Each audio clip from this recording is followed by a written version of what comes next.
Study IQ IAS, आपका selection हमारा मिशन। गुड आफ्टरनून, वेलकम एवरीवन, नमस्कार। ऑडियो वीडियो चेक बता सकते हैं एक बार चैट बॉक्स पे quickly? Just let me know if everything is okay. Amrita, Shubham welcome, Himanshu welcome, Anjali thank you, Rohit welcome बेटा, Meeta Behera good afternoon welcome. Alright, ठीक है। सबसे पहले स्वागत है आप सारों का। ओके, आइडियली हम लोग आंसर राइटिंग वर्कशॉप करते हैं, but what has happened is कि पिछले करीब 7 to 10 days में many students who are appearing for next year 2027-28, so they have been messaging, email भी काफ़ी सारे रिसीव किए मैंने, where they are talking about कि कैसे हम ऑप्शन को चूज करें and say what are the parameters and what advantage does each option have, okay, which is a very fair question. तो आज ज्योग्राफी ऑप्शनल का सिलेबस ओवरलैप को हमको स्टडी करना है बेसिकली। ऑलराइट, तो उसी को डिस्कस करेंगे। It be very brief session, I don't expect it to go beyond 30-35 minutes. ठीक है, आपका समय बहुत कीमती है, I value it greatly, but we'll keep it cut to the point. ठीक है, स्टडी IQ की तरफ से मेरा नाम है भुवन झा। मैं स्टडी IQ पे ज्योग्राफी ऑप्शनल, साथ में जनरल स्टडीज में ज्योग्राफी, इन्वायरमेंट और डिजास्टर मैनेजमेंट के लिए रिस्पॉन्सिबल हूँ। Now before we begin this discussion, सबसे पहली बात जो आप सारों स्टूडेंट्स को, डजंट मैटर आप कौन सा ऑप्शनल कंसिडर कर रहे हैं नहीं कर रहे हैं, एक चीज जो आपको पता होना चाहिए एज ऑफ नाउ, इसकी ऑप्शनल आपका पहला वो डिसीजन है जो आप लेते हो इस पूरे प्रोसेस में। Okay, it's the first decision and in fact a very critical decision. Why? क्योंकि जब आप यूपीएससी के एग्जामिनेशन के मार्क्स के ब्रेकअप को स्टडी करते हो class, okay, just pay attention for 5 minutes, तो हम देखते हैं कि जो हमारा मेंस है, मेंस एग्जामिनेशन, उसमें हमारे 3 मेजर भाग हैं। Okay, so first you have your GS papers, general studies के पेपर्स, राइट, फिर आपका ऑप्शनल का पेपर आता है, and then you have your essay paper.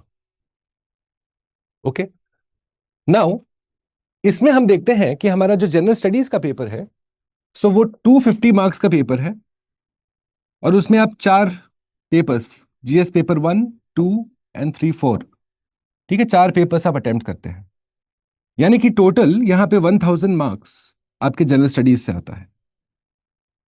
Clear है?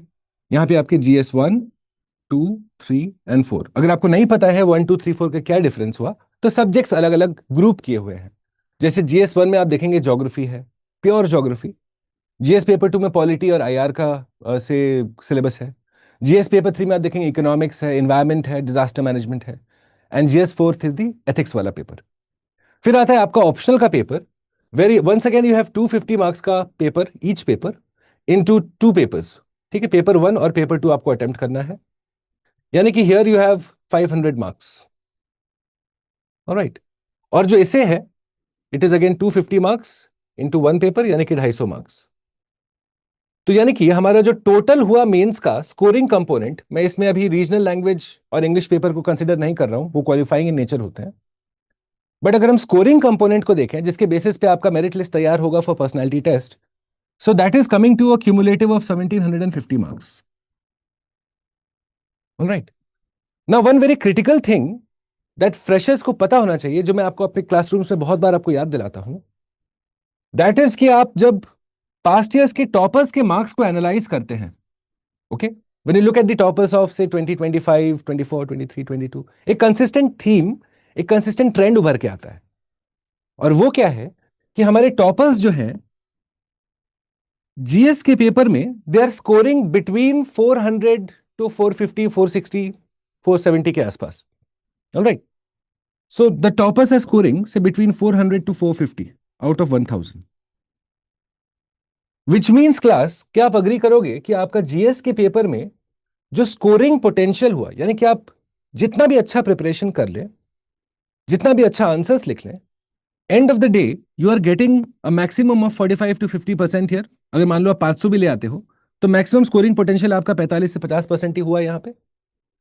नाउ उसी पर्टिकुलर टॉपर का जब आप ऑप्शनल का पेपर कंसिडर करते हैं, वेरी क्रिटिकल क्लास, ध्यान से सुनिएगा, ठीक है, उसी टॉपर का जिसने यहां पे से फॉर एग्जांपल 450 लेके आया है वो, अब उसका जब आप ऑप्शनल पेपर देखेंगे, तो देखेंगे रफली the scoring potential is around 300 out of 500, और मैं ये रफ कह रहा हूं, okay, in the sense very करता है, ये फ्लक्चुएट करता है, इट कैन बी 275, 250, 260, 280, कुछ कुछ का 310, 320 भी आता है। तो मैं एवरेज एक फिगर लेके चले तो 300 के आसपास बहुत अच्छा प्रिपरेशन अगर आप करते हैं, जहां पे आपने सिलेबस को ध्यान से देखा है, आंसर राइटिंग किया है, पीवाईक्यूज को एकदम मतलब आप मल्टीपल टाइम्स आप देख चुके हो, then you can go and target this score. और यहां पे आपका स्कोरिंग पोटेंशियल बन गया अराउंड 60%। क्लास अग्री करेंगे that here your scoring potential is रफली 60%, correct? Now pay attention to this gap, इस गैप पे आप थोड़ा नजर डालिए। ये जो पर्टिकुलर 10-15% का गैप है ना, काफी दफा आप देखोगे कि आपके इंटरव्यूज में तो चलिए मार्क्स बहुत फ्लक्चुएट होते हैं, वो interviews is absolutely a game of how you are that day, ठीक है, कितना प्लीजिंग पर्सनैलिटी है आपका। आप चाहो तो एक दिन हम लोग इंटरव्यूज के लिए कैसे प्रिपेयर करना है अभी से फ्रेशर्स के लिए, उस पर भी एक जूम सेशन कर लेंगे, हमको आप कमेंट बॉक्स पे बताना। बट द पॉइंट इज कि ये जो 10-15% का गैप है ना, ये काफी क्रिटिकल है जब आप मेन से पर्सनैलिटी टेस्ट का वो जंप के बारे में सोच रहे हो।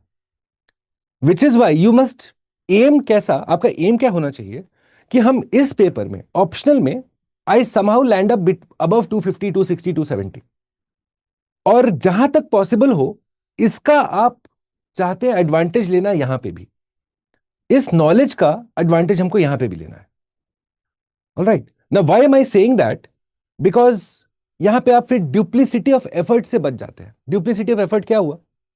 जैसे फॉर एग्जाम्पल मैंने आपको शायद पहले बताया हुआ है, फ्रेशर्स में आपको फिर से बताता हूं कि मान लीजिए veterinary science as an optional paper, ठीक है, आप उसका सिलेबस अगर देखेंगे इट्स अ फैंटास्टिक ऑप्शनल, छोटा सिलेबस है, कंसाइज सिलेबस है, अगर आप सेल्फ स्टडी करोगे तो वो आप आराम से 3, 3.5, 4 महीने में निपटा सकते हो।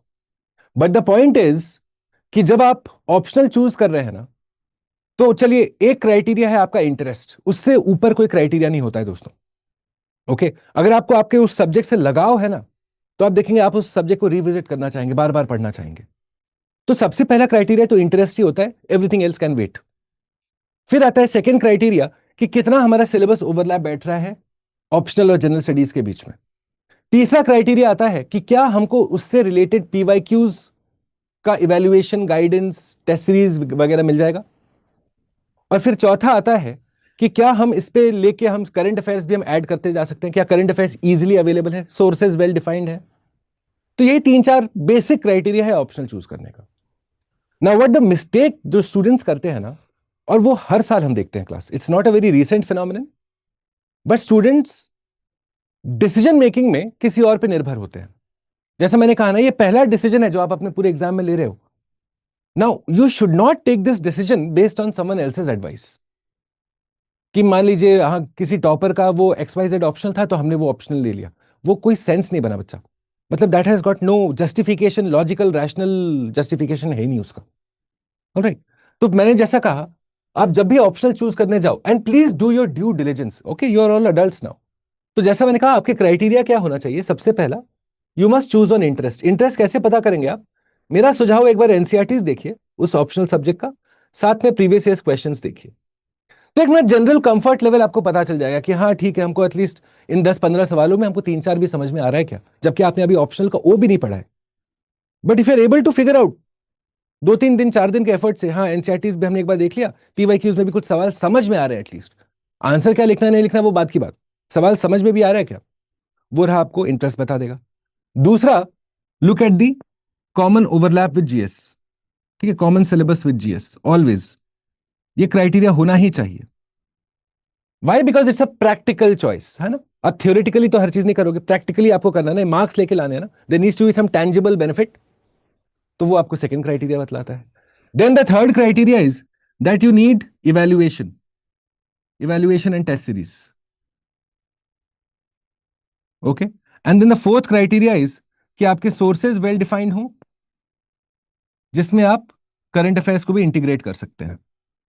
You have to understand current affairs of that particular subject, okay. तो ये 3-4 क्राइटेरिया है।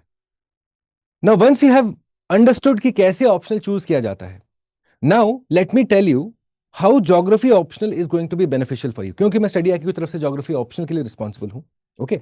First let me begin by showing you the syllabus of geography optional. एक बार सिलेबस पे थोड़ा ध्यान दीजिए। तो दो पेपर्स हैं, जैसा मैंने कहा, पेपर 1 और पेपर 2। हर ऑप्शनल का दो पेपर होता है। अब ज्योग्राफी ऑप्शनल का ये रहा पेपर 1, उसमें थोड़ा नजर डालिए आपका सिलेबस क्या है। जस्ट अ सेकंड, एक मिनट। हाँ क्लास, ओके। तो paper 1 is made up of physical geography, वही फिजिकल ज्योग्राफी जो आप जनरल स्टडीज में पढ़ते हैं। जैसे जनरल स्टडीज में आप लोग पढ़ते हैं ना जियोमॉर्फोलॉजी, है ना, जहां पे इंटीरियर ऑफ द अर्थ के बारे में आप समझते हो। तो सेम जियोमॉर्फोलॉजी यहां पे कुछ अलग नहीं है class. In fact have a look, for example से origin and evolution of earth crust, जहां पे आप पढ़ते हैं अबाउट से दी प्रोसेस ऑफ डिफरेंशिएशन। अगर आपने हमारे साथ जनरल ज्योग्राफी पढ़ के रखा है तो आपको पता होगा, नहीं पढ़ा है तो हम आपको पढ़ाएंगे। पर कैसे डिफरेंशिएशन हुआ, कैसे बिग बैंग से हमारा सारा ओरिजिन हुआ, क्या था डिगैसिंग, क्या रोल प्ले किया आपके for example blue green algae ने, जब हम बात करते हैं आपके एटमॉस्फेयर की। वो चीज जो आप जीएस में पढ़ते हो सेम चीज यहां पढ़ते हो। द सेम वे जियोमैग्नेटिज्म आप जीएस में पढ़ते हैं, यहां पे पढ़ेंगे। Continental drift Alfred Wegener, same चीज यहां पे, कुछ अलग नहीं है। Okay, then for example plate tectonics, volcanicity, earthquake, tsunami. You see how much of overlap straight away physical geography के साथ है। और ये आप देखोगे ये ट्रेंड कंटिन्यू करेगा पूरा फिजिकल ज्योग्राफी में। But in the interest of complete transparency मैं आपको एक बात जरूर बतलाना चाहूंगा कि जीएस ज्योग्राफी और ज्योग्राफी ऑप्शनल के फिजिकल ज्योग्राफी में 25% का फर्क है क्लास। कैसे? तो जनरल स्टडीज के ज्योग्राफी में हम लोग वाइड सिलेबस को कवर करने का प्रयास करते हैं, यानी कि बहुत सारा कॉन्सेप्ट्स के बारे में हमको बेसिक आइडिया होना चाहिए। ओके, क्योंकि जब आप जीएस का सिलेबस देखोगे they have just used words there, है ना, geography of the world and India, physical, human etcetera, socio economic etcetera. तो एक सिंपल से वर्ड्स दे दिया। अब उसमें कौन से चैप्टर से नहीं है, that is left for you to understand. Student के ऊपर वो छोड़ दिया कि हाँ भैया फिगर आउट करो कि इस टॉपिक में कितने चैप्टर्स आते हैं। पर ऑप्शन में क्या हो रहा है, आपका वेल डिफाइंड सिलेबस है पहले, तो एग्जैक्टली पता है कि हाँ भाई ये टॉपिक्स पढ़ने हैं। और ऑप्शनल में जैसा मैंने कहा डेप्थ पे आप फोकस करते हो, चीजों को ना डेप्थ में समझ रहे हैं, सिर्फ जनरल आइडिया लेके नहीं चल रहा है। तो यहां पे अगर आप जीएस ज्योग्राफी के साथ कंफर्टेबल हैं, then all of these chapters are easy to understand. Okay, तो let's see the same thing you study here, geomorphic cycles, landscapes इत्यादि, ये सारा कुछ अब यहां पे स्टडी कर रहे हैं। Okay, this is very good. Anyhow, so this is your geomorphology का मुद्दा, जहां पे इंटीरियर ऑफ द अर्थ आप देखते हो। Let's go forward.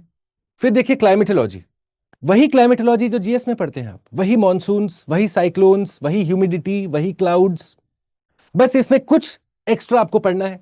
For example Koppen, वैसे तो जीएस का सिलेबस है पर काफी स्टूडेंट्स इसको छोड़ के चले जाते हैं।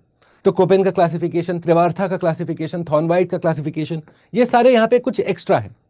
जैसा मैंने कहा 20-25% कुछ एक्सेसिव आपको पढ़ना है हर एक टॉपिक में। Okay, but once again very very logical, मतलब एज अ फैकल्टी ये मेरा सबसे फेवरेट चैप्टर है। अगर आप हमारे साथ पढ़े आपको पता होगा हम लोग कितने डेप्थ में पढ़ते हैं जनरल स्टडीज में climatology. Almost similar level of मजा आता है ऑप्शनल के क्लाइमेटोलॉजी में भी। And then the third chapter is your oceans, जो एक तरीके से सबसे स्मॉलेस्ट चैप्टर है पर सबसे क्रिटिकल चैप्टर है। Okay, and I am saying that why, क्योंकि आपने सुन के रखा होगा फ्रेशर्स कि आज ग्लोबल वार्मिंग और क्लाइमेट चेंज के चलते हमारे ओशंस हीटअप होते चले जा रहे हैं, है ना। सी सरफेस टेम्परेचर बढ़ रहा है ओशंस का, ओशंस में एसिडिफिकेशन हो रहा है। इनफैक्ट एक बड़ा अच्छा सा कोट है कि global warming is ocean warming. ये अपने में एक मेंस का सवाल भी बन सकता है कि global warming is ocean warming, full stop, comment. तो why am I saying that, क्योंकि हमारे पूरे ओशनिक चैप्टर में we will be integrating climate change and global warming के कॉन्सेप्ट्स विथ ओशंस, कि हर एक चीज इन टर्म्स ऑफ हमारा बायोडाइवर्सिटी वो कैसे प्रभावित हो रहा है, हमारा ओशंस का जो एक इंटरफेस है या रिलेशनशिप है एटमॉस्फेयर के साथ वो कैसे प्रभावित हो रहा है, कैसे ओशंस के अंदर न्यूट्रिएंट्स, ठीक है मैं आपको बतलाता हूं न्यूट्रिएंट्स क्या हुआ, कि अगर सरफेस ऑफ द ओशन है ये डेप्थ ऑफ द ओशन है, तो सोचिए गंगा है, ब्रह्मपुत्र है, इंदस है, आपके बड़े मछलियां हैं, सब से ये सारा सेडिमेंट जाके कहां डिपॉजिट होगा, आपके ओशन के डेप्थ पे। ये जो मछली वछली है मरने के बाद डिकम्पोज होकर इधर ही जाएगा। तो आपके ओशंस में ना काफी सारे न्यूट्रिएंट्स है। अब ग्लोबल वार्मिंग के चलते कैसे वो न्यूट्रिएंट्स प्रभावित हो रहा है हर एक डेप्थ पे।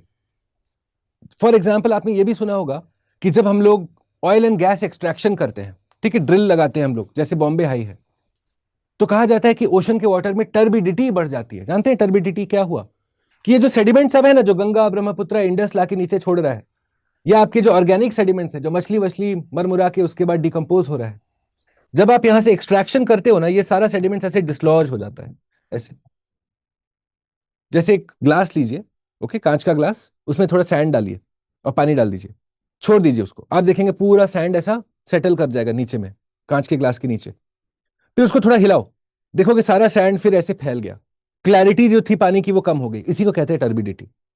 तो यानी कि ओशनोग्राफी में हमको सिर्फ कॉन्सेप्ट्स को नहीं समझना है, कॉन्सेप्ट्स को ग्लोबल वार्मिंग क्लाइमेट चेंज के साथ लिंक कर लेना है। विच आई एम श्योर आप अग्री करोगे कि आपको एक मेजर एडवांटेज मिल जाएगा आपके जीएस में, क्योंकि वो कॉन्सेप्ट्स उतने डेप्थ के साथ जो मेंस का स्पेसिफिक पर्सपेक्टिव होता है, वो काफी को क्लैरिटी रहती ही नहीं है। जैसे मान लो मैं अगर आपसे एक सिंपल सा सवाल पूछूं, ठीक है, आप लोगों को चैट बॉक्स पे बताना please, let's make it interactive.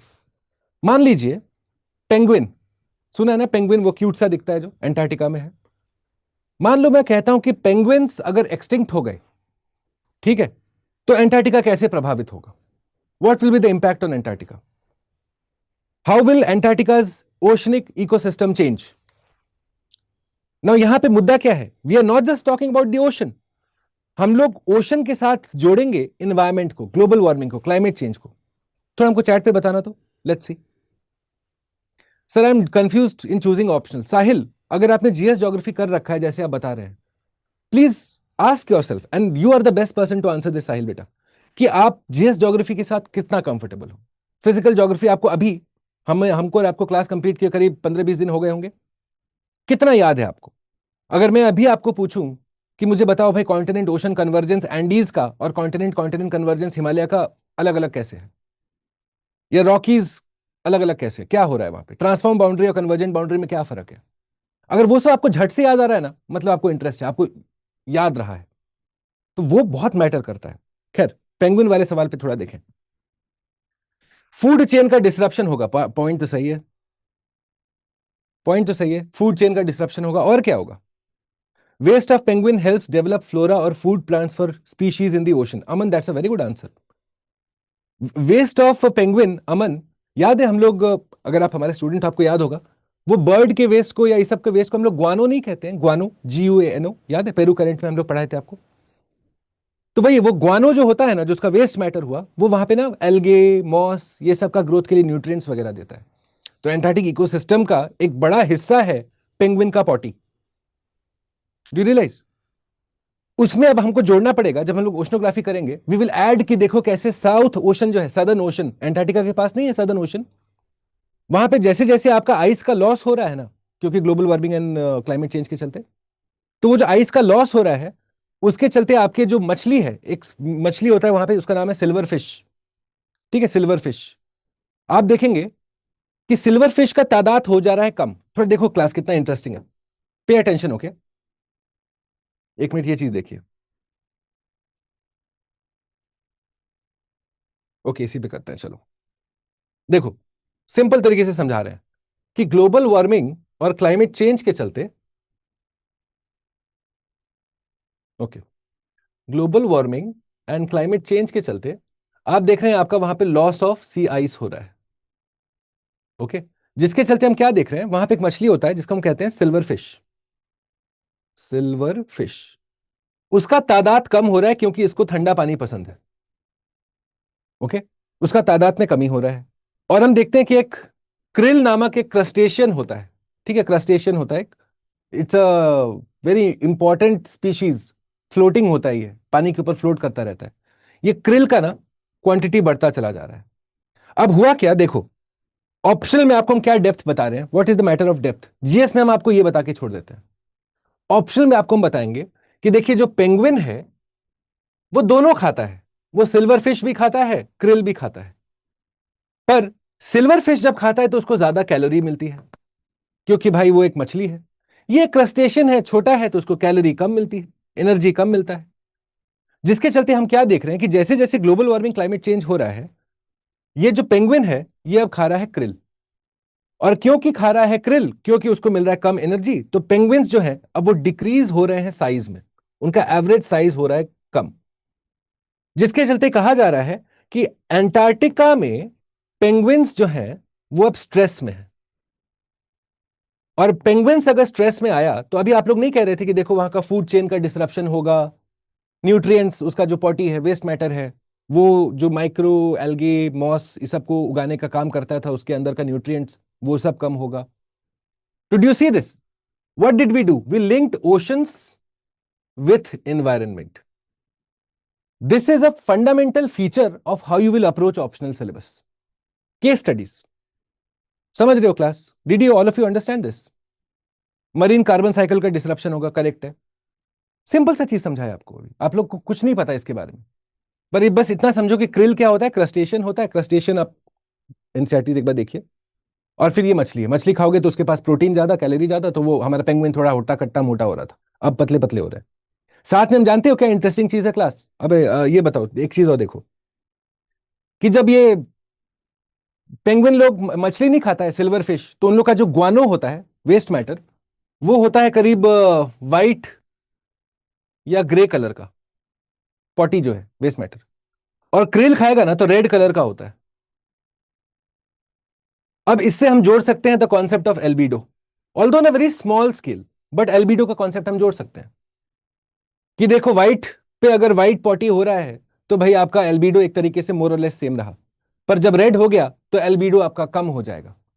आप absorbing capacity of that surface ज्यादा हो जाता है, उसके चलते थोड़ा सा हेल्प मिलता है in the further melting of ice. Albedo आपको पता होना चाहिए. यहां पे हमने जोड़ दिया अब आपका क्लाइमेटोलॉजी. जब हमने एल्बिडो का कॉन्सेप्ट को जोड़ा इसके साथ, हमने क्लाइमेटोलॉजी जोड़ दिया. Do you see this? So it is very conceptual. एक बार आप समझ लिए ना ज्योग्राफी ऑप्शनल या ज्योग्राफी इन जनरल, तो उसके बाद चीजें बहुत आसान हो जाती हैं. खैर, सो ये रहा ओशनोग्राफी का मुद्दा. Then come to the next chapter, biogeography. ये सॉइल का चैप्टर है बंधु, बस मिट्टी कि सॉइल कैसे बनता है, वेदरिंग, इरोजन. उसके बाद सॉइल के प्रॉपर्टीज क्या होते हैं, सॉइल होराइजन, सॉइल प्रोफाइल, ये अलग अलग प्रोसेसेस क्या है, चेलुविएशन, पॉडजोलाइजेशन, इलुविएशन, एलुविएशन. सुनने में डिफिकल्ट लगता है, जानते हो ज्योग्राफी में ना चीजों को बस कठिन बनाने के लिए कुछ कुछ शब्द यूज किया जाता है. लास्ट में अगर आप हिंदी में समझोगे ना, जैसे हमारा आप समझ रहे, it's very easy. But this topic again becomes important GS के पर्सपेक्टिव से, क्योंकि आज सॉइल जो है ना बच्चा, वो एक लिमिटेड रिसोर्स है. कहा जाता है कि सॉइल को बनने में मिलियंस ऑफ साल लग जाते हैं, पर सॉइल को नष्ट करने के लिए 10-15 साल ही काफी है. तो आज हम क्या देख रहे हैं कि हमारे पास मिट्टी का जो इरोजन है, भारत का ही मिट्टी का इरोजन देखेंगे, ह्यूज क्वांटिटी ऑफ मिट्टी हम लोग लूज कर रहे हैं डेली. तो now don't you think soil erosion becomes important? सारा चीज यहां पे पढ़ोगे आप. Then comes my favourite chapter, मतलब as a student, as a faculty, इस चैप्टर का हमको बहुत इंतजार रहता है कि हम ऑप्शनल में कब आएगा वो दिन कि हम एनवायरमेंट ज्योग्राफी पढ़ेंगे. ओके, दिस इज बेसिकली और कंप्लीट जीएस एनवायरमेंट का सिलेबस. ये कंप्लीट जीएस एनवायरमेंट का सिलेबस है. ओके, मतलब आपने ये वाला कर लिया एक बार, उसके बाद आप जीएस का एनवायरमेंट का क्लास नहीं भी करोगे तो चलेगा. एक्सेस मतलब एक्सेप्ट आपको जीएस के पर्सपेक्टिव से बस स्पीशीज इन न्यूज ये अलग से पढ़ना है. ये मैं आपको एनीवेज करके देता हूं बिफोर प्रीलिम्स. बट ये कंप्लीट करने के बाद एनवायरमेंट का syllabus is done and dusted for all things concerned. तो देखिए अभी तक जो हमने पढ़ा है सारा का सारा जीएस का सिलेबस है. फिर आप देखें the second part of your paper one. First part तो था फिजिकल ज्योग्राफी, फिर सेकेंड पार्ट आता है ह्यूमन ज्योग्राफी. ओके, ना ह्यूमन ज्योग्राफी को लेकर ना काफी सारी भ्रांतियां होती हैं. भ्रांतियां मतलब मिसकंसेप्शन. जानते हैं ह्यूमन ज्योग्राफी क्या है? ये मैंने अपने ऑप्शनल के स्टूडेंट्स को बार बार ये बात कहा है कि human geography is nothing but how you and I humans interact with the space around us. कि हम कैसे चूज करते हैं कि हम कहां पे घर बनाएंगे, कहां पे मार्केट होगा, कहां पे ट्रांसपोर्ट नेटवर्क हम कैसे बैठाते हैं, हमारे माइंस एंड मिनरल्स जो हैं वो कहां से एक्सपोर्ट होते हैं और क्यों. ऑलराइट, कि मान लो आज कोई माइग्रेंट लेबरर या माइग्रेंट वर्कर आ रहा है दिल्ली में, तो वो कहां पे रहना पसंद करेगा और क्यों. शहरें कैसे बनती हैं.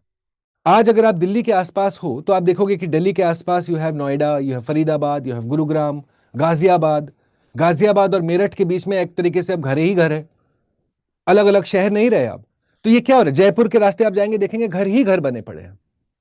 तो जानते हैं क्या कहा जा रहा है कि कुछ सालों बाद एक मेगालोपोलिस बन जाएगा ये पूरा एरिया, यानी कि इतना इंटरकनेक्टेड हो जाएगा कि it be like one big शहर, वन बिग ह्यूज सिटी. जो जयपुर से शुरू होगा और गाजियाबाद मेरठ तक चलेगा। तो that is the concept of megalopolis. Alright, तो ये सारा कुछ आप ह्यूमन ज्योग्राफी में पढ़ोगे।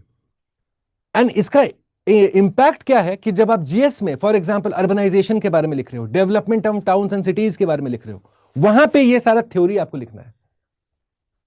तो इसको समझने का बेस्ट तरीका क्या होता है? Have a case study centric approach. हर एक टॉपिक के लिए एक केस स्टडी निकालते चलो, और इंटरेस्टिंग से केस स्टडी। जैसे मैं आपको बतलाता हूं, 2-3 दिन पहले हमारे ऑप्शन क्लास में हम लोग डिस्कस कर रहे थे दार्जिलिंग के चाय के बारे में। सुना है ना, दार्जिलिंग टी जीआई टैग। जानते हो क्लास, दार्जिलिंग के चाय के साथ क्या प्रॉब्लम हो रहा है आजकल? कि टुडे नेपाल में वही सेम वेदर कंडीशंस हैं जो दार्जिलिंग हिल्स में है, ऑलमोस्ट सिमिलर। ठीक है, दार्जिलिंग और नेपाल के पास में एक बॉर्डर है जिसको हम कहते हैं पानीटंकी बॉर्डर। तो एक ही दार्जिलिंग हिल्स का एक्सटेंशन है नेपाल के हिल्स। अब दार्जिलिंग का जो चाय है ना, उसमें कभी कोई फर्टिलाइजर वगैरह, सिंथेटिक फर्टिलाइजर नहीं डाला जाता है, ऑर्गेनिक होता है सब कुछ।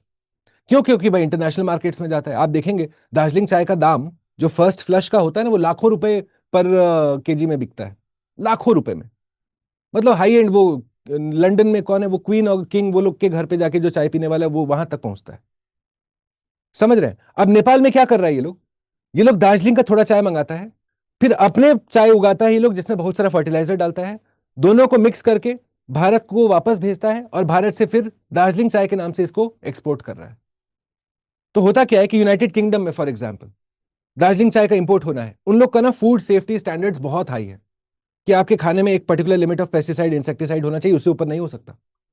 अब ये जब नेपाल वाला चाय दार्जिलिंग चाय बन के वहां पहुंचता है, वो तो बोलते हैं अरे इसमें तो बहुत इंसेक्टिसाइड पेस्टिसाइड है, ये हम नहीं लेंगे। तो हो क्या रहा है? गलती कर रहा है कोई और, खामियाजा भुगत रहा है दार्जिलिंग का चाय बगान। जिसके चलते आप देखेंगे वहां पे T workers loss of livelihood हो रहा है, चाय के बगान बंद होते चले जा रहे हैं। जिसके चलते वहां दार्जिलिंग हिल्स से माइग्रेशन हो रहा है दिल्ली, मुंबई, चेन्नई, बेंगलुरु के साइड। जिसके चलते जो नेक्स्ट सीजन आया चाय उगाने का, उसमें अब लोग नहीं है जो आपके चाय बगान पे जाके चाय के पत्ते, वो नहीं आपने देखा है मूवीज में, ऐसे बांध के घूमते हैं पीछे में एक टोकरी जिसपे चाय के पत्ते ऐसे फेंकते चलते हैं। लोग नहीं है चाय का पत्ता खींचने के लिए भी। तो देखो हमने कैसे केस स्टडी से लाइवलीहुड को जोड़ा, कैसे हमने भारत के इंपोर्ट एक्सपोर्ट प्रॉब्लम्स को जोड़ा, कैसे हमने फूड सेफ्टी स्टैंडर्ड्स को जोड़ा। यही सारा मुद्दा है ह्यूमन ज्योग्राफी में। केस स्टडी सेंट्रिक अप्रोच लेके चलेंगे ना, बहुत इंटरेस्टिंग है। पर ड्राई ड्राई ड्राई ड्राई पढ़ते चले जाओगे तो बोरिंग है ऑब्वियसली। और फिर आता है आपका पेपर 2।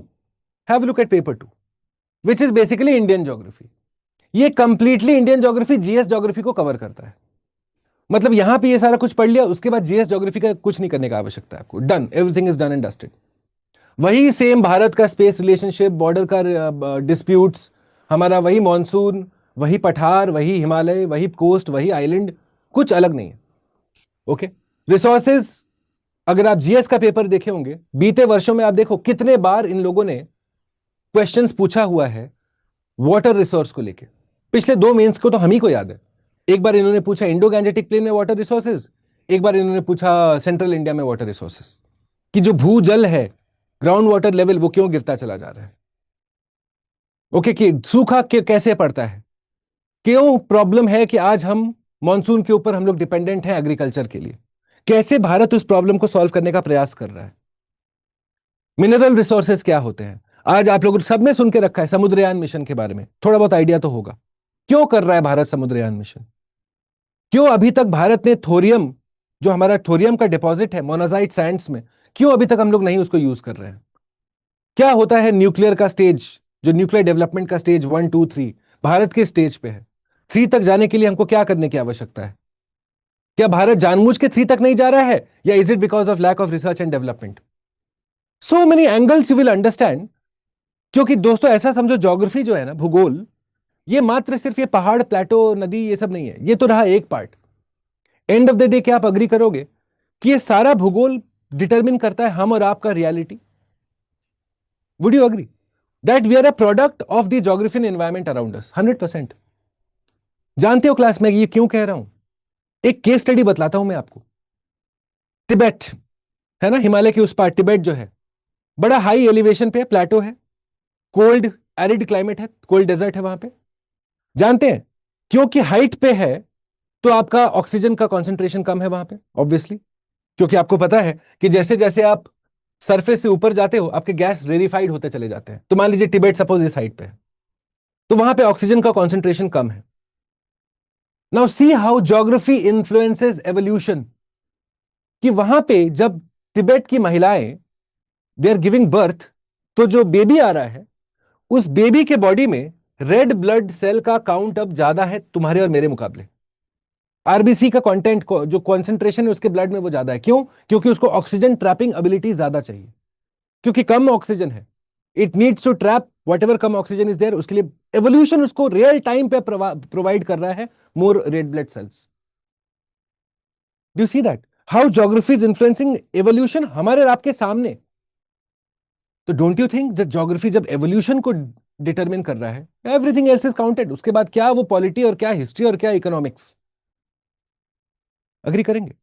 तो that is the point of geography. जब आप पेपर 2 पढ़ते हो ना यहां पे, यू विल अंडरस्टैंड इतने सारे केस स्टडीज ना क्लास कि मतलब आप.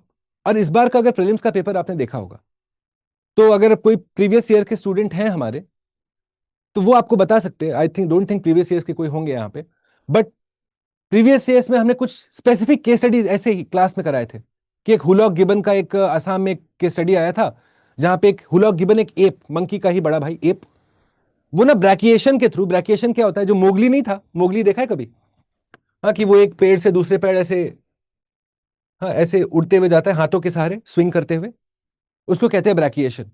तो ये हुलॉक गिबन उधर ब्रैकिएशन कर रहा था. फिर भारत का रेलवे का एक रेलवे लाइन था जो एक फॉरेस्ट को तोड़ रहा था, 2 भाग में हैबिटेट का फ्रैगमेंटेशन हो रहा था. उस प्रॉब्लम को सॉल्व करने के लिए कैनोपी ब्रिज बनाया गया. मतलब देखो, चांस की बात है. I am not claiming the question, क्योंकि वो बेवकूफी होती है. If any faculty claims a question, it is not fair. Our job is to prepare the student. हमें तो एंटिसिपेट करना चाहिए कि ये सब इंपॉर्टेंट है. हमने ये एंटिसिपेट किया था कि हाँ, अगर हम होते 2025 का प्रीलिम्स के लिए अपियर कर रहे होते, हम डेफिनेटली इसको पढ़ के जाते. और चांस की बात देखिए, सवाल पूछ लिया इस पे. करेक्ट. तो उस तरह के बहुत सारे केस स्टडीज हैं जो इस बार के ही प्रीलिम्स में पूछे गए हैं, जो हमने ऑप्शन में किया हुआ है.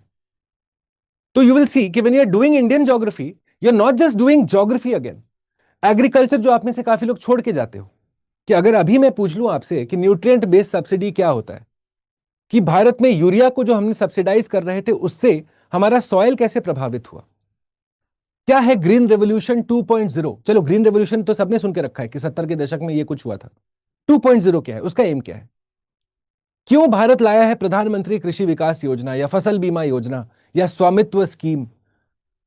नाम सुन के रखा है आपने सबने, कि ग्रीन इंडिया मिशन, परंपरागत कृषि विकास योजना. सारा नीति नियम कानून भारत सरकार ना, ये आप इस सब चैप्टर में पढ़ते चलते हो कि what is cover cropping, strip cropping, intercropping. Alright. तो ये सारा कुछ, again once you know all those concepts, मुझे खुद बताइए, will you just use it in the GS optional paper? GS में नहीं यूज करोगे? जीएस में देखोगे वो सवाल आएगा, बोलोगे नहीं नहीं मैं तो यूज नहीं करूंगा, मैं तो खाली ऑप्शनल में यूज करने के लिए पढ़ा हूं. ये डजंट मेक सेंस.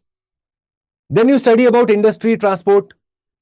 ट्रांसपोर्ट में आज देखो ना, नितिन गडकरी के मिनिस्ट्री ने, although he is in the news for that E20 fuel and E80 fuel and all of that, but his ministry has done exemplary work in terms of infrastructure development.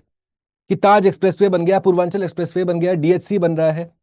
क्या है मुद्दा इसका? क्यों बना रहे इतना हम लोग? सागरमाला, भारतमाला परियोजना, ये सब क्या है? What is India looking to achieve? कि आज इंडस्ट्री हम लोग बैठाते हैं, किस पैरामीटर पे इंडस्ट्री बैठाते हैं? कि आज अगर ऑटोमोबाइल इंडस्ट्री चेन्नई के पास में है, पुणे मुंबई के पास में है, हरियाणा में गुड़गांव के पास में है, क्यों है? क्यों केमिकल इंडस्ट्री अहमदाबाद से मुंबई के बीच में है? क्यों बॉक्साइट इंडस्ट्री ज्यादा उड़ीसा में है? You see this, these are simple concepts. ये आपको रटना नहीं है. Once you look through the syllabus, एक बार आप कर लोगे ना, उसके बाद आपको एकदम सेकंड नेचर जैसा समझ में आ जाएगा कि अच्छा ये सीन है. इसलिए हो रहा है क्योंकि देखो, इसका हिस्टोरिकल एंगल है, कॉटन का ये था, इन्वेस्टमेंट था, वट एवर XYZ, जिसके चलते आज हम देखते हैं कि हमारा कॉटन इंडस्ट्री से हमारा केमिकल इंडस्ट्री, फर्टिलाइजर इंडस्ट्री एक पर्टिकुलर बेल्ट में है. तो देयर आर मेनी रीजंस. कोई भी चीज ना चांस के थ्रू नहीं होती है. There is a logic to everything. Okay. फिर देखिए, सेटलमेंट के बारे में आप पढ़ेंगे. वही जो आपने वहां पे पढ़ा है ह्यूमन ज्योग्राफी में, उसी का एप्लीकेशन है अब यहाँ पे. कि देखो यहाँ पे फॉर एग्जांपल, अर्बन स्प्रॉल और अर्बन स्लम में क्या फर्क हुआ. शहरों के बीच में आप देखते नहीं है स्लम्स होते हैं. क्यों है शहरों के बीचों बीच स्लम्स? क्यों है? क्यों सरकार उसको ठीक से रेगुलराइज कर रही है? क्या है सेंट्रल बिजनेस डिस्ट्रिक्ट, CBD? कभी दिल्ली विल्ली आए होगे तो आपने देखा होगा कि यहाँ पे आपका CP जो है, कनॉट प्लेस, वो हुआ एक central business district. The heart and soul of the city. सबसे ज्यादा इकोनॉमिक पोटेंशियल है उस जगह का. और जहां पे इकोनॉमिक पोटेंशियल होता है वहां पे चीप लेबर होता है। तो इसलिए देखिएगा कनॉट प्लेस के पास में, नई दिल्ली के पास में स्लम्स है, नई दिल्ली रेलवे स्टेशन के पास में अर्बन स्लम है, सीबीडी है, आसपास है। मुंबई में बांद्रा कुर्ला कॉम्प्लेक्स, धारावी आसपास है। ऑलवेज नेचर है ये, जहां पे भी आपका सबसे ज्यादा इकोनॉमिक एक्टिविटी हो रहा है वहां पे चीप लेबर चाहिए ही चाहिए आपको। चीप लेबर कहां रहेगा? स्लम्स में। तो यू सी दिस, आप अपने शहर को पहचानने लगोगे कि मेरा शहर का लेआउट ऐसा क्यों है। What is घेटोइजेशन? क्यों होता है घेटोइजेशन? क्यों सॉल्व नहीं कर पाते हम affordable housing? Alright, then you go for regional development planning, political aspects. Again यहां पे आप देखो class, let me show you something interesting. देखिए कैसे आप ज्योग्राफी में थोड़ा सा पॉलिटी भी पढ़ोगे। इसको देखिए थोड़ा, ये देखिए, regional consciousness, basis of Indian federalism, state का रीऑर्गेनाइजेशन, कैसे नए स्टेट्स बने, हाँ, India's role in world affairs, geopolitics of South Asia. ये क्या इंटरनेशनल रिलेशंस नहीं हुआ? क्या आप नहीं पढ़ोगे कि क्या भारत का लुक ईस्ट पॉलिसी फेल हुआ या सक्सेसफुल है? ये जो नेबरहुड फर्स्ट पॉलिसी है, आज हम देख रहे हैं बांग्लादेश के साथ हमारा ठीक ठाक नहीं चल रहा है, म्यांमार के साथ भी अभी डामाडोल है, चाइना पाकिस्तान तो काउंट ना करें तो बेहतर ही है। श्रीलंका के साथ भी हम देख रहे हैं श्रीलंका चाइना की तरफ ग्रेविटेट कर रहा है। Bhutan is our fair with the friend, Nepal में अभी भी फ्लक्स चल रहा है, नेपाल में बहुत सारा अभी चेंजेस हो रहे हैं। So is the question can be asked कि क्या इंडिया का neighbourhood first policy has it failed? What are the challenges? What is India doing wrong या what is India doing right? Now will you just study this यहां पे और उसके बाद आप भूल जाओगे? आपका जीएस पेपर 2 जहां पे इंटरनेशनल रिलेशंस आपको पढ़ना है, वहां पे आप ये अप्लाई नहीं करोगे। और ऐसे भी मैं आपके पास सामने एक बात सबमिट करता हूं आज, कि जब हम इंटरनेशनल रिलेशंस को देखते हैं ना class, most of the times IR का जो भी डेवलपमेंट हो रहा है वो रिसोर्स के चलते हो रहा है, कुछ ना कुछ रिसोर्स का मुद्दा है उधर। जैसे फॉर एग्जांपल ये ईरान, यूएसए, इसराइल, इन तीनों का भी चल रहा है ना उधर लफड़ा मेजर, हॉर्मूज के पास में, straight of Hormuz. What is it about? हम हंसी मजाक के इसमें हम कह सकते हैं कि it is about bringing democracy, क्योंकि अमेरिका का फेवरेट पास टाइम है to bring democracy to countries. But on a more serious note, it is about access to choke point. Hormuz का कंट्रोल किसके हाथ में? क्योंकि जिसके हाथ में हॉर्मूज का कंट्रोल, उसके हाथ में ऑयल का ट्रेड का कंट्रोल, उसके हाथ में एलएनजी पीएनजी का कंट्रोल, रिसोर्स का कंट्रोल के लिए मारामारी है ना। सेम कि आज फॉर एग्जांपल चाइना का बेल्ट एंड रोड इनिशिएटिव, वो क्यों बना रहा है बेल्ट एंड रोड इनिशिएटिव? क्योंकि वो नहीं चाहता है कि वो मलाक्का स्ट्रेट के ऊपर डिपेंडेंट हो, रिसोर्स का सप्लाई उसको कंटिन्यूसली मिलता रहे। इसलिए आप देखेंगे उसने रेलवे के साथ कनेक्टिविटी बनाया है यूरोप और सेंट्रल एशिया के साथ। कि China Pakistan economic corridor CPEC क्यों बना रहा है वो? रिसोर्स के लिए, कि उसको अरेबियन सी का एग्जिट आसानी से मिले, उसको मलाका की उसे घूम के ना जाना हो। तो आप देखोगे वैश्विक स्तर पे इंटरनेशनल रिलेशंस का कोई भी डेवलपमेंट होगा, it is to do with resources. Alright class, ठीक है? Alright, so this is your entire syllabus. Now coming back, let me show you some questions. ठीक है, कुछ क्वेश्चंस पे नजर डालते हैं, then you will be further, आपको क्लैरिटी आ जाएगी कि एग्जैक्टली हम लोग कैसे बढ़ते हैं in the sense of geography optional. Okay, let me just quickly show you something very interesting now. कुछ प्रश्नों पे नजर डालिए। Okay, so before that have a look at the overlap. ठीक है, मैं आपको जो कॉमन सिलेबस का बात हो रहा है, तो प्रीलिम्स में आप देखेंगे कि we have an overlap of रफली around 25 to 30 questions, and that is out of 100 questions. ठीक है, ये डेटा देख लीजिए आप। 2021 में 15 और 9 24 क्वेश्चन, 22 में 31, 30, 30, 28। मैं 26 का फिगर नहीं डाला हूं क्योंकि 26 is an anomaly in my opinion. Okay, I expect कि यूपीएससी अगले साल से फिर से ज्योग्राफी एनवायरमेंट को उतना ही प्राथमिकता देगा जितना अभी तक देते आया था। इस साल फॉर एग्जाम्पल 15 ही सवाल पूछे गए थे ज्योग्राफी एनवायरमेंट से मिला के। बट वाई डू यू सी कि हर बार इतना ज्यादा नंबर ऑफ क्वेश्चंस पूछा जाता है? क्योंकि यहां से इंडियन फॉरेस्ट सर्विस, भारतीय वन सेवा, उसका भी कैंडिडेट का सिलेक्शन होना है मेंस के लिए। तो बाय डिफॉल्ट आप एक हाई नंबर ऑफ क्वेश्चंस पूछेंगे ज्योग्राफी एनवायरमेंट से, तो प्रीलिम्स में आप एडवांटेज पे हो ऑप्शनल के साथ। And then look at your mains, क्योंकि end of the day we are all preparing for mains. Prelims तो एक पड़ाव है, चेक पॉइंट है जो क्रॉस करना ही है, पर mains is what we always prepare for. और मेंस में देखिए, जीएस पेपर 1 में physical human world geography dominate करता है class, and I use the word with a lot of humility. GS paper 1 is geography only. ये बाकी society और ये थोड़ा बहुत, वो सब थोड़ा बहुत पूछा जाएगा, बट मेजरली 20 सवाल में से 8 सवाल ज्योग्राफी से आ रहे हैं। फिर आता है जीएस पेपर 2, जो वैसे तो पॉलिटी और आईआर डोमिनेट करता है, पर आईआर जैसा आपने देखा, आप ज्योग्राफी में डिटेल में पढ़ते हो। फिर GS paper 3 is all about environment, ecology, disaster management, और वो रज के करते हैं हम लोग ऑप्शनल पेपर में। एंड देन फाइनली प्रीलिम्स में जैसा मैंने कहा 28 to 30% इज योर ओवरलैप। तो you see what is happening is कि अगर आपको सब्जेक्ट में इंटरेस्ट है ना, ऑप्शनल को चूज करने का, जैसा मैंने कहा, अगर जीएस ज्योग्राफी के साथ कंफर्टेबल हो, then it makes complete sense to take geography optional. Now let us look at some questions. ठीक है, मैंने आपके लिए कुछ प्रश्न उठा के लाए हैं, have a look at these questions. ठीक है, जीएस पेपर 1 की हम बात करें।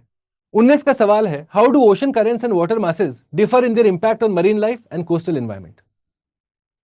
सिंपल तरीके से आप पढ़ोगे कि कैसे, आज ही वाला है फॉर एग्जांपल, देखो ना क्लास, आज ही जो हम लोग पढ़ रहे हैं, अभी थोड़ी देर पहले हम लोग पेंगुइन वाला डिस्कस किए कि आपका वहां पे सी का आइस का शेल्फ का मेल्टिंग हो रहा है, आइस, सी आइस जो है वो मेल्ट कर रहा है, ग्लेशियर सब मेल्ट कर रहा है। क्यों कर रहा है? क्योंकि आपका गर्म पानी का मूवमेंट हो रहा है मरीन हीट वेव्स के माध्यम से, जो अंटार्कटिका तक पहुंच पा रहा है। जानते हो क्लास, सपोज ये अंटार्कटिका है ना, इसके इर्द गिर्द एक ठंडा पानी का ब्लॉक है जो मूव करता है, इसको हम लोग कहते हैं एंटार्क्टिक सर्कमपोलर या वेस्ट विंड ड्रिफ्ट, WWD। तो अब इतना गर्म पानी पहुंच रहा है कि अंटार्कटिक सर्कमपोलर फेल है उसके सामने, जिसके चलते क्या हो रहा है, वही क्रिल का पॉपुलेशन बढ़ रहा है, सिल्वर फिश का पॉपुलेशन घट रहा है, पेंगुइन को बेचारे को खाने को कम मिल रहा है, उसका पॉटी लाल कलर का हो रहा है, एल्बिडो का कॉन्सेप्ट हम जोड़ेंगे। हो गया, बहुत बढ़िया आंसर कि पूरा आप कोस्टल एनवायरनमेंट के बारे में बता सकते हो यहाँ पे, अभी हमने थोड़ी देर पहले डिस्कस किया। करेक्ट। 19 का सवाल देखिए, व्हाट इज वाटर स्ट्रेस, ये रिसोर्सेज चैप्टर में आप हमारे साथ पढ़ेंगे। Bring out the causes of urban heat island, urbanisation वाले चैप्टर में। Alright, how will the melting of Himalayan glacier water resources, यहां पे आप पीक वाटर कॉन्सेप्ट के बारे में पढ़ेंगे। यहां पे आप वही ice loss feedback mechanism loop, उसके बारे में पढ़ेंगे। You see it becomes incredibly easy, मतलब सारा सवाल ना ऐसा देखा दिखाया ही है, उसका कुछ नया चीज आपसे नहीं पूछ सकता मेंस में वो। जीएस पेपर 2 में आने वाले सालों में आई एक्सपेक्ट कि सवाल अब आपसे पूछे जाएंगे on river water sharing disputes. ये एकदम गारंटीड बनता है कि कहीं ना कहीं, कभी ना कभी किसी मेंस में ये लोग पूछेंगे, चाहे इस साल पूछे, अगले साल पूछे, उसके अगले साल पूछे, क्योंकि बहुत सारे रिवर वाटर शेयरिंग डिस्प्यूट्स या तो अब भारत ने उससे विड्रॉ कर लिया है, या फॉर एग्जाम्पल ड्यू फॉर रेनेगोशिएशन है, या वो सॉल्व होते चले जा रहे हैं। जैसे इंडस वाटर ट्रीटी बनता ही है सवाल इस बार या अगले साल। सतलज यमुना लिंक डिस्प्यूट, पंजाब हरियाणा, बनेगा सवाल इस पर। तीस्ता वाटर शेयरिंग अग्रीमेंट इस साल रिन्यू हो रहा है इंडिया बांग्लादेश के बीच में। अब क्या है प्रोविजंस, उसके प्रावधान क्या है, बांग्लादेश का चेक पॉइंट क्या है, इंडिया का पॉइंट क्या है। अभी तक जो वाटर शेयरिंग अग्रीमेंट था उसमें क्या बांग्लादेश एडवांटेज पे था या इंडिया एडवांटेज पे था? आने वाले दिनों में जब ग्लोबल वार्मिंग का इंपैक्ट दिखेगा हमको पहाड़ों पे, हिमालय में, जहां पे आपके ग्लेशियर्स मेल्ट होते चले जाएंगे, ग्लेशियर्स मेल्ट हो गया, ग्लेशियर खत्म हो गया, तो नदी में पानी घटेगा ना। तो यानी कि अब आने वाले सालों में आपके नदियों में पानी घटने वाला है, और इसीलिए जो भी वाटर शेयरिंग फॉर्मूला आप बनाएंगे आज के टाइम बांग्लादेश के साथ, उसको इस रियलिटी को इंक्लूड करके बनाना है। तो देख रहे हैं, इंटरनेशनल रिलेशंस के पर्सपेक्टिव से this is what I anticipate, river water sharing disputes will become very very important in the days to come. और ऐसे भी आईआर हमेशा ज्योग्राफी के लेंस से ही देखा जाता है। Okay, ideology is one part दोस्तों, ओके, बट उस आइडियोलॉजी को गाइड करता है resources.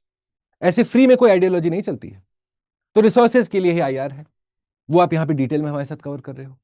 And then GS paper 3 environment disaster management, मतलब इसका आपका ये स्ट्रेंथ बन जाएगा, ये 1 और 2 और 3 पेपर आपका स्ट्रेंथ बनेगा।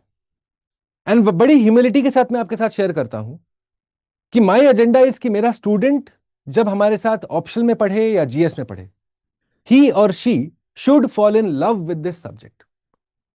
क्योंकि ये रटने रटाने वाला सीन तो है नहीं यहां पे, क्या रटना है, कुछ तो ऐसा भारी भरकम चीज है नहीं। लॉजिक अगर चमक गया है तो मैं आपको 250 शब्द लिखने बोलूं, 2500 शब्द लिखने बोलूं, आप लिख लोगे।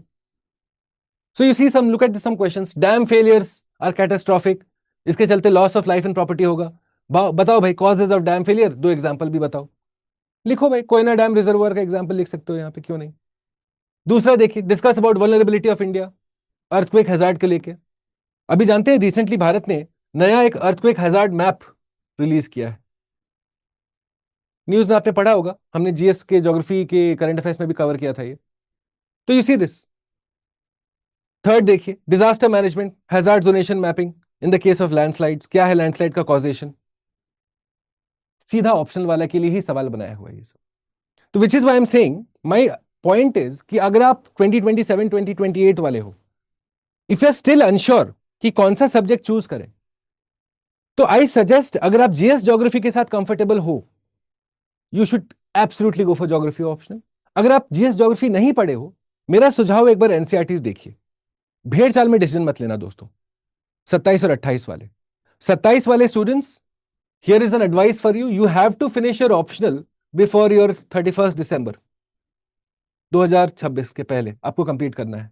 और 28 वाले students, you must complete your optional before March 31, 2027, ताकि आप एक साल दे सको रिवीजन के लिए, आंसर राइटिंग के प्रैक्टिस के लिए, और आप दे पाओगे समय जनवरी के बाद प्रीलिम्स की तरफ, क्योंकि प्रीलिम्स के लिए भी आपको ढंग से प्रिपेयर करना है। तो कुछ टारगेट्स हैं जो आपको अचीव करने हैं class, which is why take a decision today, take a decision now. If you need any guidance, okay, drop me a message. Okay, Instagram पे मैं आपके लिए अवेलेबल हूं by this name, Bhuvan study IQ। अगर आप अभी भी कंफ्यूज्ड हो, okay, send me a message. ये रहा मेरा email ID, bhuvan.jha@studiiq.com। Okay, send me और फोन नंबर डिटेल वगैरह, अपना कॉन्टैक्ट डिटेल शेयर कर दीजिए, मेरी टीम आपको कॉल करके, आपको, मैं चाहूंगा तो मैं आपके साथ कॉल पे आ जाऊंगा, एक फ्री 1-to-1 काउंसलिंग सेशन कर लेते हैं। But take the informed decision. Okay, अगर मुझे लगता है, सपोज एक स्टूडेंट बोल रहे थे ज्योग्राफी हिस्ट्री में हम कौन सा चूज करें, after talking to, if I feel कि नहीं हिस्ट्री आपको लेना चाहिए, आप हिस्ट्री में ही जाओगे। क्योंकि स्टडी IQ पे जब आप कंसिडर द फैकल्टीज, आप लोग नाम सुने हो, मुझे हाँ उनके बारे में कुछ बतलाने की आवश्यकता नहीं है, but for example history of Sanil sir, next level faculty. Shashank sir in polity, India के one of the best, correct, I am there for geography. Diwakar Bothra sir, legend आदमी सोशियोलॉजी में। तो वही है कि जो भी डिसीजन है ना बच्चा, वो लो अभी, पर पढ़ाई चालू करो। ये नहीं कि हम सोचते रह गए और समय बीत गया। Alright, those of you are interested for geography option, मेरा नया बैच शुरू हो रहा है फ्रॉम दी 13th मंडे से। Okay, so drop me a message, मेरी टीम आपको कॉल कर लेगी, या फिर आप चाहो तो हमारे ऐप पे जाके या वेबसाइट पे जाके BA लाइव कोड यूज कर लेना। मजे की बात क्या है कि अगले कुछ दिनों तक ऑप्शनल के प्राइसेस को गिरा दिया गया है। नॉर्मली हमारे ऑप्शनल के कोर्सेज जाते हैं करीब 18-20 हज़ार रुपए में। Now we are offering it at 10,000 rupees for the next 4-5 days. Alright, so here's an opportunity for you. If you're interested, if you're convinced about geography options, take it, get started. पढ़ाई पे focus करो, ये सब ना होता रहेगा। तो BA live code लगाइए, get in touch. Now I take your questions. हाँ, GS के फाउंडेशन बैचेस भी हमारे कम हो रहे हैं, 7,999 रुपए पे क्लास। अभी आपने सुना था कुछ दिन पहले, मैंने एक, मुझे बताना तो आप लोग न्यूज सुने थे कि ये जो ग्रैंड थेफ्ट ऑटो है GTA 6, उसका दाम अनाउंस हो गया है ना, 7,500 रुपए या समथिंग है, 7,499 है GTA 6 का दाम। सोचो, एक वीडियो गेम जिससे आप मे बी, आप 6-7-10 महीने तो आप उसमें मजे करोगे, वो आ रहा है 7,500 में, और आप पूरा यूपीएससी का प्रिपरेशन कर सकते हो 8,000 में। मतलब it has, there is no reason why you should not engage with the GS batch now. It's common sense. खैर, will take your question. Sir please suggest me. Okay, everyone advise me that agriculture is not a very scoring optional. Anjali बेटा, देखिए, everyone के भरोसे मत बैठो। आप जैसा लिखे हो, आप MSc इन बॉटनी हो और आपको एक जेन्युइन इंटरेस्ट है एग्रीकल्चर में, एब्सोल्युटली गो फॉर इट। बेटा, everyone does not have the aptitude और द नॉलेज अबाउट एग्रीकल्चर। यहाँ पे ना इंडिया में, या नॉट जस्ट इंडिया, लोगों का क्या है ना, everyone has an opinion on everything without having any analysis. You are the expert of the subject, आपने सिलेबस देखा हुआ है, PYQs देखा हुआ है, आप कन्विंस हो ना कि हम एग्रीकल्चर हमको पसंद है, आप स्कोर कर लोगे। ये कहना ना कि कोई ऑप्शन स्कोरिंग है कि नहीं है, ये तो बेवकूफी है। मुंह देख के थोड़ी ना यूपीएससी मार्क्स दे रहा है, नॉलेज के बेसिस पे मार्क्स दे रहा है ना। तो अगर हमारे पास इंफॉर्मेशन है, हमको आंसर राइटिंग का तरीका पता है ऑप्शनल का, कहां पे हमको किस तरह का डायग्राम वगैरह बनाना है, go for it, there is no reason why not to. ये बाकियों के भरोसे नहीं, भेड़ चाल में कभी मत जाओ बच्चा। आप डिस्ट्रिक्ट मजिस्ट्रेट बनने जा रहे हो ना, डिसीजन मेकिंग आपका स्ट्रेंथ होना चाहिए। Take a decision today on your own, सुनो सबकी, करो करो अपने मन की। सो जो बोल रहे हैं आपको कि एग्रीकल्चर ऑप्शन मत लो, ask them to take a hike. What is the completion date of the course starting from the 13th? Deepu, so we are starting on July the 13th. Ideally, I take around 8 to 10 months to complete. क्योंकि हम answer writing कराते हैं classrooms में, और हम handwritten notes लिखा के पढ़ाते हैं बच्चा। मतलब देयर इज नथिंग लाइक कि हम आपको कुछ PPT वगैरह बना के दे देंगे। Would you like to see some class notes? चलिए आपको कुछ नोट्स दिखाते हैं हमारे ऑप्शनल के क्लास के. Let's see if I find something. Let's see, कल मेरा ऑप्शनल का क्लास हुआ था. हाँ ठीक है, ये कल के ऑप्शनल के क्लास का है. ओके, थोड़ा देखिए कैसे नोट्स बना रहे हैं हम लोग. So we are studying about social forestry. ठीक है, सोशल फॉरेस्ट्री हम लोग पढ़ रहे थे. ये देखिए, सोशल फॉरेस्ट्री में पहले हमने की टर्म्स लिखा. We are trying to explain. ये सारे हैंड रिटन नोट्स हैं, हम लोग क्लास में ही नोट्स बनाते हैं जैसा मैं कह रहा हूँ. ओके, फिर फ्लोचार्ट के माध्यम से लिख रहे हैं, क्लासिफिकेशंस लिख रहे हैं, सिंपल डायग्राम्स जहां पे भी पॉसिबल है. Okay, and everything is in, आप देख रहे हो, we are bullet point format. So that makes your life easy for you. जब आप बुलेट पॉइंट फॉर्मेट में आंसर्स लिखते हो या फ्लोचार्ट फॉर्म में आंसर लिखते हो तो इसीलिए लगता है 8 से 10 महीना. वैसे तो मैं कोर्स 6 महीने में भी कंप्लीट कर दूं. वहां पे बस वो रैंडम बहुत फैंसी फैंसी आजकल एआई के ऐप्स आ गए हैं, मैं अच्छा अच्छा पीपीटी बना दूंगा, पर मुझे पता है उससे आपको फायदा नहीं है, क्योंकि वहां पे आंसर्स लिखना आपको हाथ से ही है. और वहां पे आप वो हर चीज पीपीटी के हिसाब से समझ के वहां पे लिखना वो शायद मुश्किल हो आपके लिए. तो इसलिए I take around 8 to 10 months, पर हम हैंड रिटन नोट्स के थ्रू सारा कुछ करते हैं. No PPT, no AI, nothing of that sort. Alright, ये देखिए ना फॉर एग्जांपल, हाँ, नेशनल एग्रो फॉरेस्ट्री पॉलिसी 2014. अब मुझे बताओ, क्या जीएस में नहीं पूछा जा सकता है कि critically analyse the national agroforestry policy 2014, what R India challenges for the under performance of agro forestry in India? ये 5 पेज अगर आपने पढ़ के रखा है जो हमने कल के क्लास में किया था, डन है आपका. तो that is the entire agenda. मतलब I am very clear in my head कि स्टूडेंट्स को हमको, I have to empower them to get 300 out of 500. Sir, I am confuse between socio and geography. Okay, I don't know much about geography. I'm more relatable with sociology. Aman, if you have gone through the sociology syllabus, if you've gone through the previous year's questions, if you've also gone through the geography syllabus and the geography previous year's questions, और उसके बाद ही आप लिख रहे हो, तो I suggest definitely go for sociology, 100%. No questions asked. अगर आपको लगता है कि नहीं, इंटरेस्ट मेरा उधर है, रुझान है, जाइए उधर, अपने दिल को सुनो उधर. फिर ओके, 2029 के स्टूडेंट्स के लिए क्या एडवाइस रहेगा? देखिए, आप जिस भी साल अटेम्प्ट कर रहे हो, 27 वालों के लिए तो ऑप्शन नहीं है, आपको तो अभी शुरू कर देना चाहिए. 28-29 के लिए मेरा बस एक सुझाव है, आपके पूरे प्रिपरेशन में सबसे टाइम कंज्यूमिंग पार्ट है आपका ऑप्शनल. और ऑप्शनल में जो ये 300 का आंकड़ा है ना, इसको स्कोर करना बहुत कठिन है, जो भी ऑप्शन ले लो आप.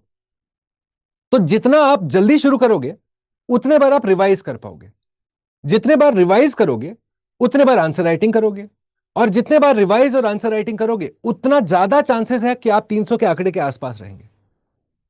ओके, तो अगर आपके पास इस समय का एक गिफ्ट मिला है ना, इसको यूटिलाइज करने के लिए my suggestion is, if it is possible, finish your optional ASAP. एक बार नोट्स तैयार हो गया, उसके बाद 3-4 बार 5 बार पढ़ लोगे ना, आप क्वेश्चंस लगा लोगे सारे पीवाईक्यूज पिछले 10-15 साल के, तो यानी कि आप मोर और लेस प्रिपेयर्ड, मेंस रेडी हो आप, जो unfortunately majority of the candidates नहीं होते हैं. प्रीलिम्स के पहले जो हमने देखा है, majority of the candidates are not mains ready, and it is not a surprise if they don't clear prelims, because prelims clear कर भी लिया किसी तरीके से गिरते बजड़ते, पर अगर आप मेंस रेडी नहीं हो तो what's the point then again you are going to go into the cycle.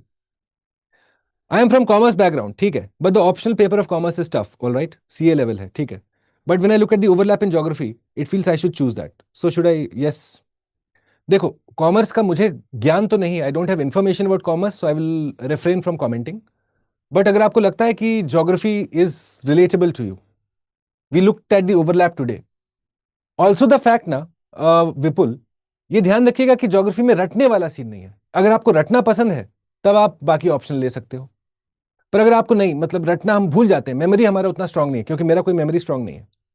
मतलब मैं आज भी हमारे ऑप्शनल क्लास में कहता हूं कि जब डेटा वगैरह आता है ना, तो हमको गूगल करना पड़ता है, पीआईबी का वेबसाइट खोलना ही पड़ता है, हम डेटा भूल जाते हैं, नंबर्स हमको याद नहीं रहते हैं, हमको कॉन्सेप्ट्स याद रहते हैं.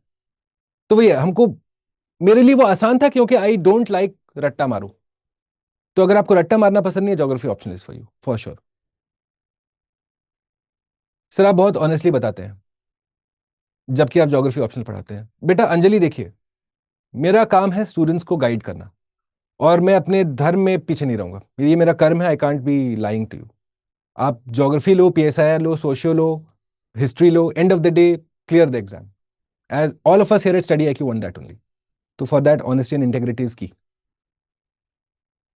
Sir, if I take foundation classes, will I get time for my self study if attempting in 2027? So yes, if assuming you are a full-time candidate, optional का क्लास 2.5 घंटा, फाउंडेशन का क्लास 3 घंटा, 5.5 घंटा। उसके अलावा आपको एटलीस्ट 4 से 5 घंटा खुद से तो सेल्फ स्टडी पे डालना ही है। तो वो तो नेसेसरी कंपोनेंट है, वो तो करना ही है। सर यहाँ पे क्लासेस नहीं होंगी क्या? बैच बैच में हो रही हैं classes Meeta. It is starting from 13th। और जैसा मैंने कहा, अभी we are giving you unprecedented discount study I की तरफ से अपॉर्चुनिटी आप लोगों के लिए। You can get connected at 10,000 rupees only. Just send me your message. आप अपना फोन नंबर, सारे लोग जो लोग इंटरेस्टेड हो, हाँ, just drop me a message on Instagram या email. My team will call you. ठीक है। आंचल, हेलो बेटा, कैसे हैं आप? ठीक है class, thank you for joining firstly. Once again, वो सारे स्टूडेंट्स जिनके मन में कोई भी डाउट है, मैं हमेशा उपलब्ध हूं आपके लिए। Okay, half of the time outside the classes मैं स्टूडेंट्स को रिप्लाई करने में बिता देता हूं, जिसके चलते मेरे घर वाले भी थोड़े से रुष्ट रहते हैं, but that is not a problem. You please get in touch with me. मेरा इंस्टाग्राम हैंडल है Bhuvan study IQ। Drop me a message there. I am a bank clerk. Okay, very nice. Aiming for 2028। ठीक है। Study IQ optional. I have not done foundation yet. Aman, अगर आप 2028 वाले हो, पहले तो फाउंडेशन और ऑप्शनल दोनों को साइड बाय साइड आप शुरू कर दो, क्योंकि अब वर्किंग कैंडिडेट होना तो आपको ज्यादा समय काल देना पड़ेगा। ठीक है, आई एम अज्यूमिंग आप अपना बैंक वाला जॉब नहीं छोड़ने वाले अभी। तो you should be starting with your foundation and optional parallelly. सुबह का 2-2.5 घंटा आप ऑप्शनल को दीजिए, शाम के 2-2.5 घंटा आप GS के क्लासेस को दीजिए। दिन में तो आपका काम है, तो ऑब्वियसली उसमें आप बिजी रहेंगे। मतलब अदरवाइज अगले साल यही प्रॉब्लम रहने वाला है। बैंक का नौकरी तो आप छोड़ोगे नहीं, वो आपके लिए इंपॉर्टेंट है। तो अगर आपके पास अभी समय है 1 साल का, why not utilize it? Aman, आप एक काम करो, send me your phone number. I would like to get on call with you. Sir, can I meet today in the studio? Studio नहीं, रवि आप आ गए हो क्या? आप मिलने वाले आने वाले थे ना? मैं आपके पास आता हूँ, थोड़ी देर में आता हूँ। स्टूडियो में तो अभी क्लासेस चल रही हैं। Please suggest some tips about the revision of all the completed subjects. Saroj, सवाल लगाइए। सवाल लगाएंगे जितना, उतना रिवीजन होगा। रिवीजन का मतलब ये नहीं हुआ सरोज कि हम हर बार किताब से ही पहला पन्ना से हम रिवाइज करेंगे, वो मिथ्या है। काफी दफा ना हम लोग क्वेश्चन सॉल्व करके कॉन्सेप्ट को रिवाइज कर लेते हैं। Okay, so my suggestion is focus on question solving. और एक एरर नोटबुक बना के रखिएगा सरोज आप। ठीक है, मैंने पिछले कल के टेलीग्राम सेशन में भी कहा था, एक एरर नोटबुक बनाएंगे आप हर एक सब्जेक्ट के लिए, जिसमें जितना भी आप गलती कर रहे हो ना, जो भी कॉन्सेप्चुअल एरर हो रहा है, वो लिखते चलो। तो आपको अपनी गलतियों को भी रिवाइज करना है, ताकि आप बार बार वो गलतियों को दोहराओ नहीं। Sir, my question, Chetna will be starting from Indian geography. ठीक है, thank you so much class. Thank you for joining. I expect to see many of you in the optional classes on Monday. ठीक है, आपके मन में कोई भी doubt हो तो just drop me a message here. अपना फोन नंबर शेयर कर देना, कॉल पे आसानी रहती है बात करने में, क्योंकि कितना ही टाइप करें, अंगूठे मेरे दुख जाते हैं। Okay, thanks for watching. नमस्कार, and see you on Monday. Orientation class Monday दिन में 1 बजे शेड्यूल्ड है। Bye bye friends, thank you. Study IQ IAS, आपका सिलेक्शन हमारा मिशन।